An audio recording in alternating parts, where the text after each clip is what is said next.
Hey guys, how's it going? Welcome to my video. Just want to give you guys some tips if you guys had this issue that I had a couple of days ago. Basically, I went to IHOP to pick up some food and got back in my truck and tried to start it, and it cranked, but it wouldn't start. It cranked, but it wouldn't start. It wouldn't turn over is what I'm saying. It wouldn't turn over. It would crank, but it wouldn't turn over. So that was the problem I had. Just want to give you guys some troubleshooting steps you guys are having this issue right now watching this video. Basically, when that issue happened, I originally thought it might have been the battery that was causing it, because I haven't changed the battery on this truck since I had it. So I was like, maybe it's the battery. But the thing about it is, it was a very, very strong crank. It wasn't like a weak crank. It wasn't like a slow crank. It was a very strong crank. Every time I would, try to start it, it would crank up. So I mean, I thought it might have been the battery, but because of that reason, I had my doubts it was the battery. But just for the sake of troubleshooting, because situations like that, I would prefer an easier fix than a harder fix. So I turned on my headlights, went out and try to make out if it was, if it was kind of dim. But the headlights were very, very bright. They weren't dim at all. And at that point, I kind of knew that it probably wasn't the battery. So what I did afterwards was, the obvious thing was I popped the hood and opened up the hood just to make sure there was no issues that was apparent. I didn't see anything that was outside the ordinary, except the battery terminals, the wires connecting to the battery terminals were a little bit corroded. So I pretty much, I checked to see whether they were tight, and they were tight, but they were kind of corroded. So I actually had some good old Coca-Cola, poured some Coca-Cola on the terminals. It fizzed up, and I didn't think that was going to fix the issue, but I went back to the truck to try to crank it, and it cranked, but it didn't turn over. Same situation as before. So I was like, probably, I could probably rule out the battery, but I also had a booster. Popped on the booster for like about 30-40 seconds, try to turn it over, try to crank it. It cranked, did not turn over. At that point, I pretty much was able to rule out the battery completely. I did actually rule out the battery completely. The terminals were clean enough, and because I had a booster pack on, I knew there was no issues with connection issues, connectivity issues, stuff like that, because of the terminals being a little bit corroded. So at that point, I could rule out the battery, and I could also rule out the alternator. But the alternator wasn't part of this whole troubleshooting thing to begin with, because if the alternator was bad, I wouldn't have been able to crank it at all. And because if that situation had happened, I would have had cables on the battery, and it would have cranked up and would have died out as soon as I took the cables off. So definitely sure that it was not the alternator or the battery. And I also made sure to check out the negative ground wire cable from the battery to make sure that there was no issues as far as it being loose or being corroded, or the wire being frayed. Sometimes that could cause this issue where it would crank, but it wouldn't, it wouldn't turn over. However, in most of these situations where the ground wire is the issue for a no crank, no start, normally there would be like a slow crank, but this is every time I would crank the truck up, it would be a very, very strong crank. So I could rule out the negative line, I could rule out the battery, I could rule out the alternator, but the alternator I didn't have to worry about to begin with. Okay, so basically on top, so I got back into the truck and I thought about, okay, there's no check engine light, right? There's no check engine light. Didn't have a check engine light at all. Haven't had a check engine light on this truck for a long while. So basically I did not have a check engine light, but just to make sure, I took out my trusty $20 OBD2 reader that I got from Walmart, that I've had from Walmart for a long while. I've had it, plugged it in just to make sure that there's no ECM, PCM computer issue. And I pretty much scanned it. It scanned all the way through, gave a readout, no codes, all the monitors were good.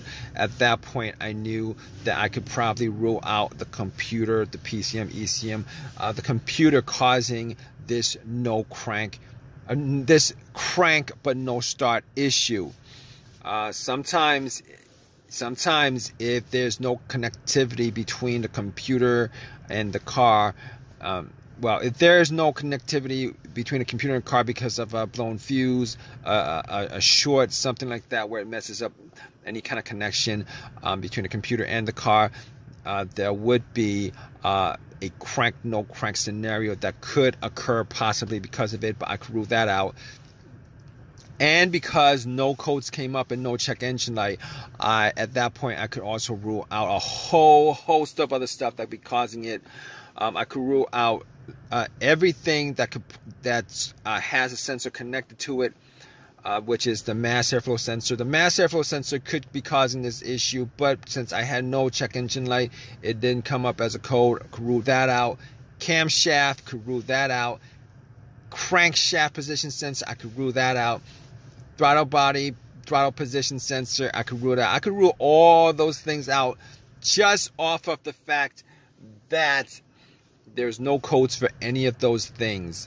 So basically at that point I was left with just a couple of things that I could think of. One of them is probably the ignition, but I had no issues with the ignition at all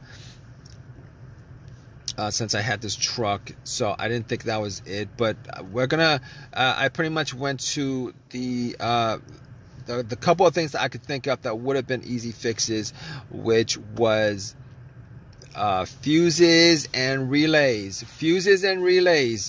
So basically I pretty much opened up the pulled out the cover for the fuse box and checked to see whether there was any blown fuse, any kind of smell of a burnt smell, whatever. Brownish looking fuses from the top, and I wasn't able to see any of it.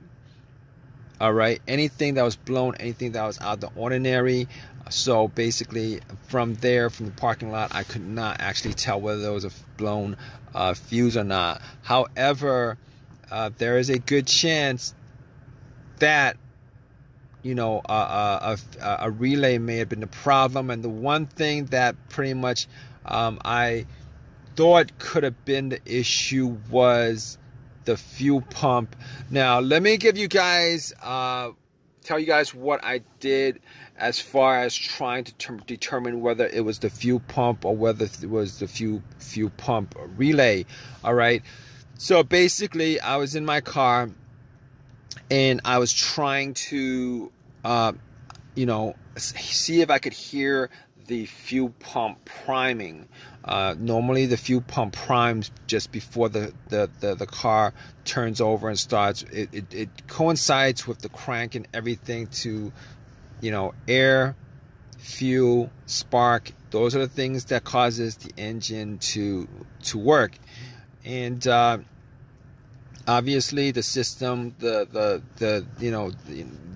fuel pump sends gas before the spark happens or simultaneously. But anyway, if you guys don't know how to do this, what you guys want to do is normally it would be, you know, you'd have two people. One person would be, you know, listening, have the gas cap off and listen from where the gas cap is off, where you would pour gas.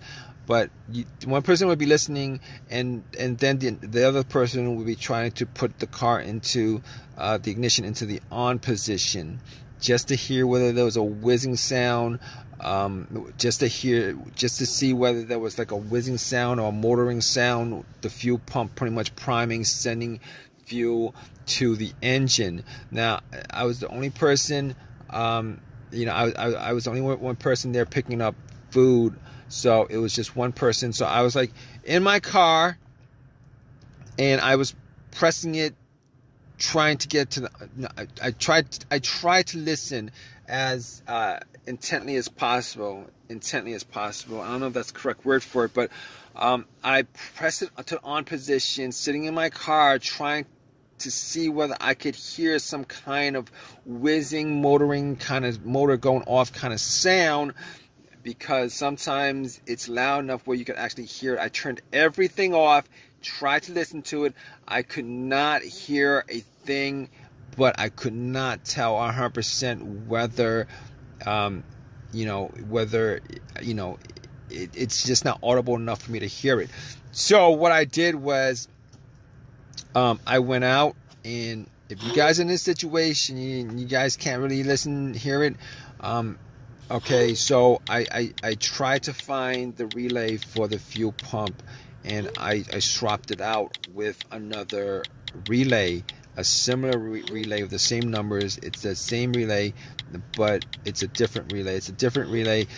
I found, I don't know what component of the truck that relay worked for, but I actually swapped out the relay and tried to start it. It would still crank, but would not turn over. At that point, I really thought it was probably either the fuel filter or the fuel pump itself, and was not able to fix the issue at the parking lot. Had myself a couple of sandwiches, called AAA. They spent 2 hours picking up my car, got it home, and then when I got back home, I actually redid every single thing that I did, just to double up, just to double check, just to make sure I didn't skip anything. All the fuses were good, all the relays were good.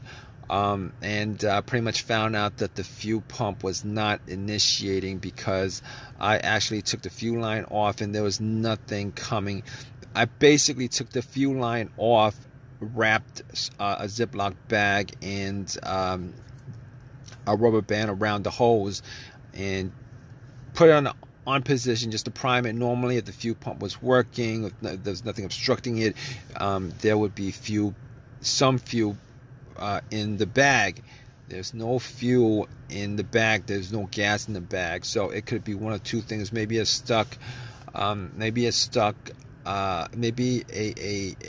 blocked fuel filter, but that wasn't the case because I actually took it off from the. That wasn't the case. It was actually the fuel pump that was the issue. It was the fuel pump that was the issue. The fuel pump turned out to be the issue because I had to get to it, and since there was nothing coming out, 100% that it was the fuel pump that was the issue. So I went to AutoZone, took out the fuel pump, went to AutoZone, put in the fuel pump. And it works fine. The truck works fine without any issues at all. It works fine without any problems. It took me after it was installed. It took me a couple of. I had to press the accelerator a couple of times before it actually started up when I cranked it. But once that happened, I turned it off. Turn on again, it cranked up without any issue whatsoever. So if you guys are in this situation right now and you guys are looking for a way to figure out what that no crank what that crank and no start situation is. Just pretty much you guys can figure it out, like 90% of what might be causing, if you guys actually went down the list of everything that I did pretty much to troubleshoot my particular situation. Hopefully with your situation, you probably have you know, it probably isn't that big of a deal where you know, it may have been maybe a fuse or a relay that's causing it. But regardless, you guys have any comments, you know, please leave your comments in the comment section. If this has helped you guys out in any way, please give me a thumbs up. Please subscribe. All right, guys, take care.